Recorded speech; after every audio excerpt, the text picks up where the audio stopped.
Hello friends, ആദ്യം തന്നെ എല്ലാ മലയാളികൾക്കും എൻ്റെയും എൻ്റെ കുടുംബത്തിൻ്റെയും ഹൃദയം നിറഞ്ഞ വിഷു ആശംസകൾ. രാവിലെ തന്നെ വിഷുക്കണിയൊക്കെ കണ്ടു. വിഷു ആയതുകൊണ്ട് തന്നെ നമുക്കൊന്ന് അമ്പലത്തിൽ പോയിട്ട് വന്നാലോ?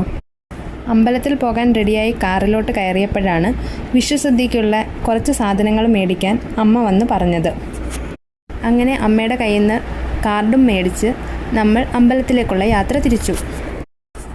നമ്മുടെയൊക്കെ കുട്ടിക്കാലത്ത് അമ്മമാരാണ് രാവിലെ വിളിച്ചുണർത്തി കണ്ണൊക്കെ കെട്ടി എങ്ങും തട്ടി വീഴാതെ പൂജാമുറിയുടെ മുമ്പിൽ കൊണ്ടുവന്ന് കണി കാണിക്കുന്നത്.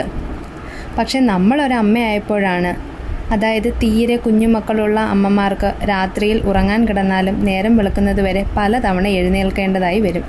രാത്രിയും പകലും സ്വിച്ച് ഇട്ടതുപോലെയുള്ള ഒരു ഫീലാണ് പല ദിവസങ്ങളിലും നമുക്ക് തോന്നാറുള്ളത്.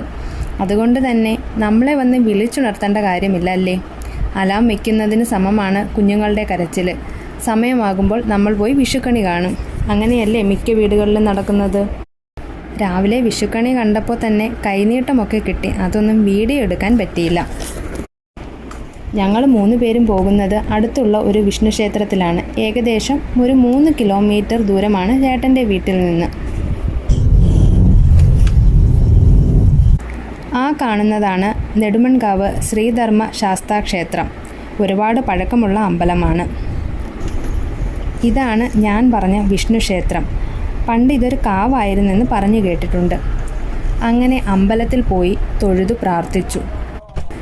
ഞങ്ങളെ സംബന്ധിച്ച് ഈ വിഷുവിന് ഒരു പ്രത്യേകതയുണ്ട്. ഞങ്ങളുടെ മകളുടെ 2ാമത്തെ വിഷുവാണ്. കഴിഞ്ഞ വർഷം ഡെലിവറി കഴിഞ്ഞിട്ട് ഏകദേശം 7-8 ദിവസത്തിനുള്ളിലായിരുന്നു വിഷു. അതുകൊണ്ട് കഴിഞ്ഞ വർഷം വിഷുക്കണിയൊന്നും കാണാൻ പറ്റിയിട്ടുണ്ടായിരുന്നില്ല. ഈ വർഷത്തേത് അവളുടെ ആദ്യത്തെ വിഷു എന്ന് തന്നെ പറയേണ്ടി വരും.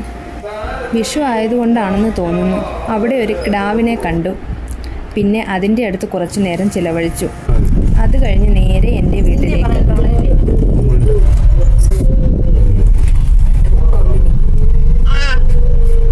അങ്ങനെ വീടെത്തി.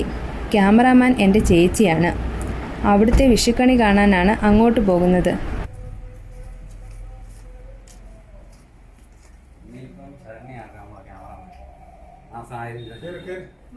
ആ നിൽക്കുന്നത് എൻ്റെ അമ്മയാണ്. കുറച്ചു നേരം അവിടെ ചിലവഴിച്ചു.